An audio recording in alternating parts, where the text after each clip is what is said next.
सर्वेभ्यो नमो नमः। ये बेटा हमारी कक्षा षष्ठी की वर्कशीट 11 है। 11वीं वर्कशीट है बेटा ये हमारे छठे चैप्टर से ली गई है, षष्ठः पाठः से, जिसका नाम है समुद्र तटः। ठीक है, समुद्र तटः। तट का मतलब होता है किनारा, समुद्र का किनारा। अब समुद्र के किनारे क्या क्या होता है, हमारे समुद्र के किनारे कौन कौन से हैं, ये सारी बातें इस वर्कशीट में बताई गई है। एषः समुद्र तटः, यह समुद्र तट है। एषः समुद्र तटः, यह समुद्र तट है।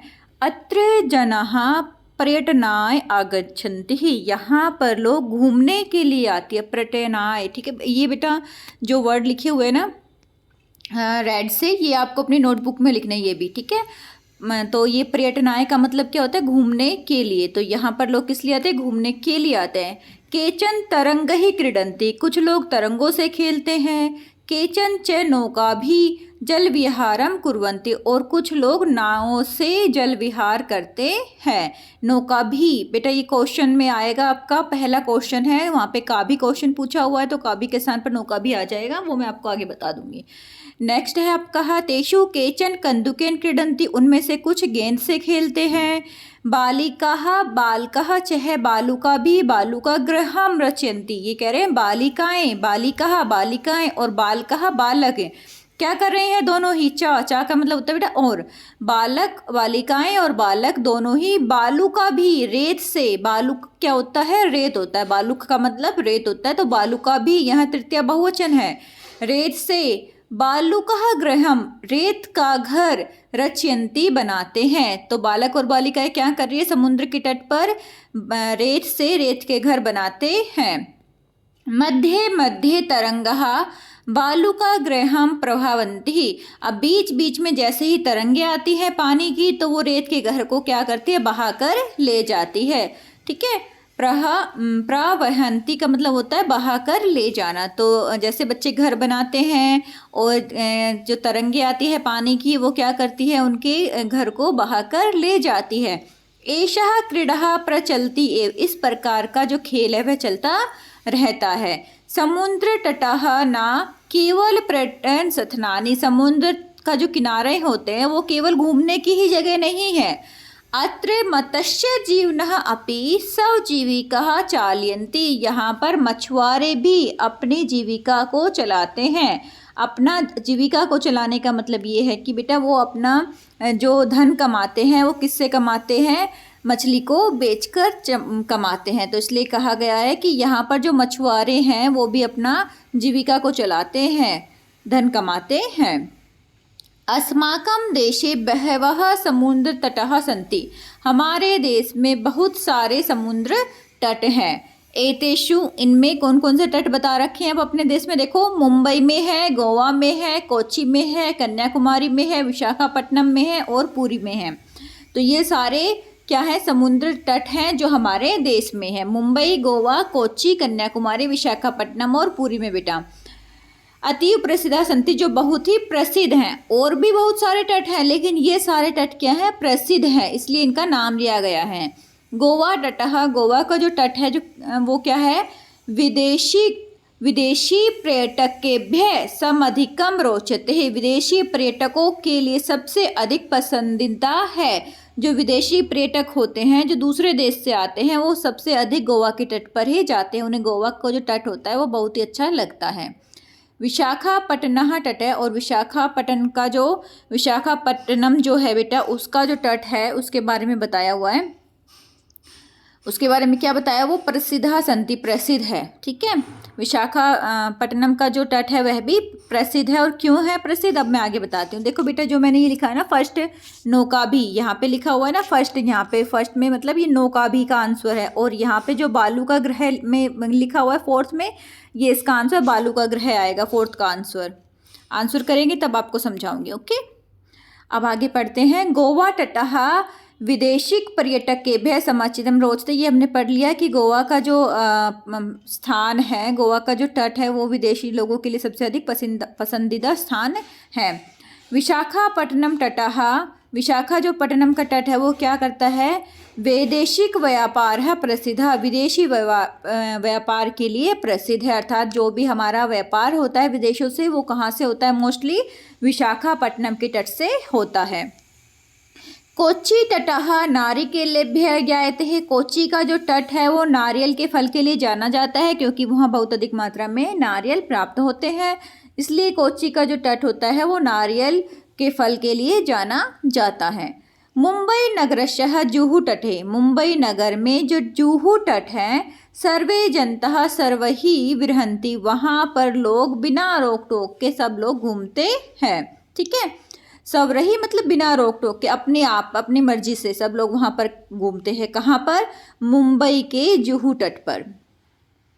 चेन्नई नगरशः मेरिना तटः। चेन्नई नगर का जो मेरिना तट है वो देशस्य सागर तटेषु दीर्घम है दीर्घतमः।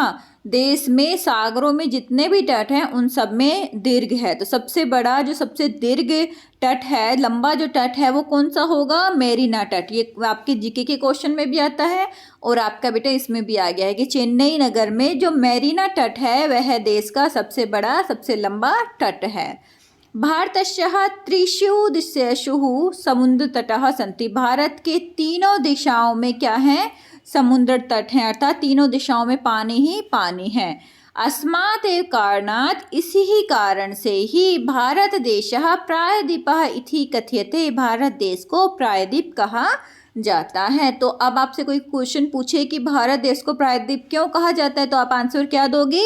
क्योंकि भारत में तीनों दिशाओं में समुद्र तट है, अर्थात भारत तीनों दिशाओं से पानी से घिरा हुआ है, इसलिए उसे प्रायद्वीप कहते हैं। ओके बेटा, द्वीप वो होते हैं बेटा जो चारों ओर से घिरे होते हैं, प्रायद्वीप तीनों ओर से। ओके, ये डिफरेंस भी मैंने आपको बता दिया है।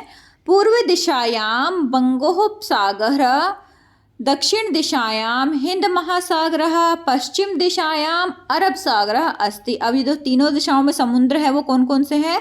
पूर्व दिशा में बंगाल की खाड़ी है, बंगोपसागर है, बंगाल की खाड़ी है, दक्षिण दिशा में हिंद महासागर है और पश्चिम दिशा में अरब सागर है।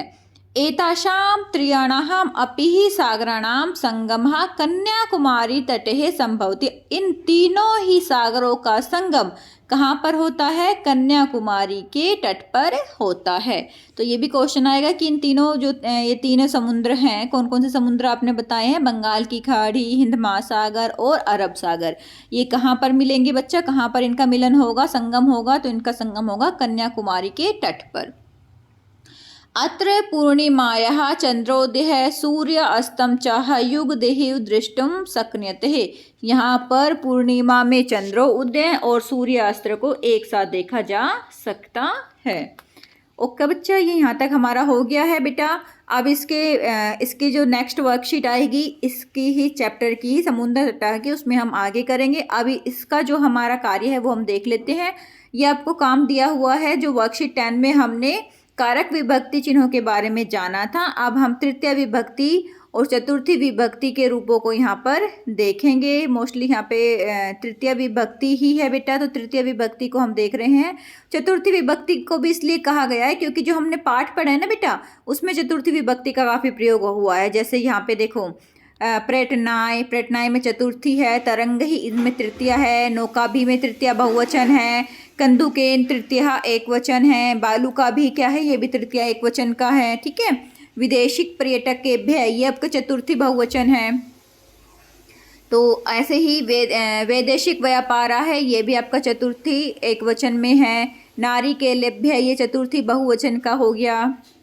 ओके, तो इसलिए कहा गया है बेटा कि यहाँ पर हमने क्या पढ़ा है? तृतीय विभक्ति और चतुर्थी विभक्ति के रूप पढ़े हैं। आपको ये नोटबुक में लिखने हैं।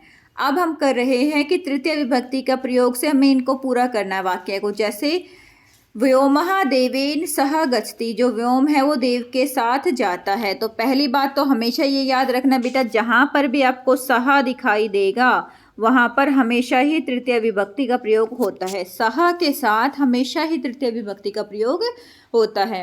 और वैसे भी आपसे पूछा भी गया है कि इसमें तृतीय विभक्ति का ही प्रयोग करो। तो अब आप प्रयोग करो। यहाँ पे देव का क्या आ जाएगा? देवेन, बालक बालकेन, कमल कमलेन, कंदुक कंदुकेन, अश्व अश्वेन, मृग मृगेन।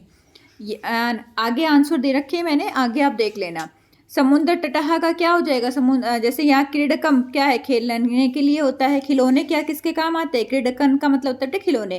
खिलौने किस काम आते हैं, खेलने के काम आते हैं। समुद्र तटहा किसके लिए होता है, पर्यटनाएं के लिए होता है। दुग्ध किसके लिए होता है, पोषक के लिए होता है ना, पोषणाएं हो जाएगा। दीपक किसके लिए होता है, प्रकाश के लिए होता है, प्रकाशयाय हो जाएगा। विद्या किसके लिए होती है, ज्ञान के लिए होती है, तो ज्ञानाय हो जाएगा। ठीक है बेटा, ये सारा मैंने आगे देखो ये लिखा हुआ है आप लोगों के लिए। जैसे यहाँ पे देव का देवेन होता है तो बालकहा बालकेन सह पठती, बालक बालक के साथ पढ़ते हैं। यहाँ पे बालक में क्या आ जाएगी, बालकेन बेटा। ओके, ऐसे ही तड़ागहा कमलेन विभाति, तालाब में जो कमल के फूल होते हैं वो सुशोभित होते हैं, विभाति सुशोभित होते हैं। ऐसे ही अहम अपि ही कंदुकेन खेलामी, मैं भी गेंद से खेलूंगा। कंदुकेन, कंदुकेन का मतलब होता है गेंद। अश्वः अश्वेन सह धावती, अश्व जो होते हैं घोड़े जो होता है वह घोड़ों के साथ ही दौड़ते हैं। अश्वा बहुत सारे घोड़े हैं, घोड़ों के साथ ही दौड़ते हैं, अश्वेन आ जाएगा। मृगः मृगेण सह चरन्ति, और जो मृग होते हैं हिरण जो होते हैं बेटा वह हिरणों के साथ ही चरते हैं, भ्रमण करते हैं। तो इस तरह से आपको करना है। ये बालकेन, कमलेन, कंदुकेन, अश्वेन कर लोगे ना अब इसको। ये अच्छी तरह से मैंने आपको लिख के भी दिखा दिया है। नेक्स्ट में योजित भी कर दिया है। समुद्र तटः पर्यटनाएं आ जाएगा, क्रीडनकम खेलनाएं हो गया, दुग्धम पोषणाएं हो गया, दीपक प्रकाशाय हो गया, और विद्या ज्ञानाय होगी। विद्या ज्ञान के लिए होती है, दीपक प्रकाश के लिए, दुग्ध जो होता है, दूध जो होता है वो पोषण के लिए, और खिलौना हमारा खेलने के लिए होता है, समुद्र तट हमारा पर्यटन के लिए होता है। उसके बाद आपका बेटा ये क्वेश्चन है, इसमें आपको क्वेश्चन आंसर देने हैं। जनहा का भी जल विहारम कुर्वन्ति, तो यहाँ पे क्या हो जाएगा, नौका भी। ठीक है, क्या आएगा, नौका भी। देखो यहाँ पर मैंने आप यही बताना चाह रही थी मैं आपको कि मैंने सारे आंसर लिखे हुए हैं। पहले में ये जो मैंने लिखा हुआ ना बेटा, ये अपना स्क्रीनशॉट ले लो, यहाँ पर नौका भी आ जाएगा। ठीक है, उसके बाद ये जो फोर्थ का आंसर है बालू का ग्रहम, इसमें ये सेकंड का आंसर है नारिकेलभ्यम। थर्ड का आंसर क्या हो जाएगा, मुंबई नगरशः जुहू तटे। फिफ्थ का आंसर क्या हो जाएगा, मेरीना तटे। सिक्स्थ का प्रायदीपः। ओके बच्चा, सेवंथ का संगम, और एट्थ का अरब सागर। ठीक है, एट्थ में क्या आ जाएगा, अरब सागर। तो ये बेटा आप कर लेना, इसको स्क्रीनशॉट आपने ले लिया होगा। आपने फिर क्वेश्चन का आंसर देना है। जनः का भी जल विहारम कुर्वन्ति, लोग कहाँ पर जल विहार करते हैं, तो नौका भी आ जाएगा। कोची तटः केभ्य ज्ञायते है, कोची का जो तट है वो किस लिए जाना जाता है, किस लिए जाना जाता था, क्योंकि वहाँ नारियल के पेड़ बहुत ज़्यादा होते थे। तो हम यहाँ क्या लिख देंगे, नारिकेलभ्य। ठीक है, नारिकेल फलेभ्य, नारिकेल के फल के लिए। नेक्स्ट है बेटा, कुत्र सर्वे जना सवरहि विरंती, कौन सा ऐसा जगह थी जहाँ पर लोग अपनी मर्जी से बेरोक टोक के घूमते थे, तो वो कौन सी जगह थी, मुंबई नगर में जुहू का जो तट था, मुंबई नगरे जुहू तटे। वहाँ से अपना ले लेना बेटा स्क्रीनशॉट और अपना लिख लेना। नेक्स्ट आपका है बालका बालुका भी क्या रचते थे, बालक बालुका के साथ बालक जो है वो मिट्टी से क्या रचते थे, वो मिट्टी से मिट्टी के घर बनाते थे। तो हम यहाँ क्या लिख देंगे, बालुका गृहम, बालू मिट्टी होती है तो बालुका गृहम रचयन्ति। नेक्स्ट है बच्चा आपका, कहा भारतस्य सागर तेटु दीर्घतमः, कौन सा ऐसा भारत में है जो सागरों का जो तट है वो सबसे बड़ा है, तो कौन सा था, मेरीना तट। चेन्नई नगर में जो मेरीना तट था वो सबसे बड़ा है, तो यहाँ पे आप मेरीना तट लिख दोगे। भारत देशस्यः कहा इति कथ्यते, भारत देश को क्या कहा जाता है, प्रायद्वीपीय है। प्रायद्वीपीय क्यों कहा जाता है, क्योंकि यह तीनों ओर से पानी से घिरा हुआ है। त्रियाणाम सागराणाम कहा कन्याकुमारी तटे भवति, तीनों सागरों का मिलन कन्याकुमारी तट पे होता है। तो यहाँ पर आप कहा के स्थान पर क्या लिख दोगे बेटा, संगमः। भारतस्य पश्चिम दिशाया कहा अस्ति, भारत के पश्चिम दिशा में क्या है, तो यहाँ पे हम क्या लिखेंगे, अरब सागर। ये आप लिख लेना बेटा, और ये पाठ में से देखकर इसका भी अर्थ लिख लेना। पर्यटना स्थानानि, पर्यटन के लिए स्थान, अति। ठीक है, मत्स्य जीवनम दीर्घतम पर्यटनाएं, ये आप कुछ कर लेना। ओके बेटा, टेक केयर, अपना ध्यान रखना।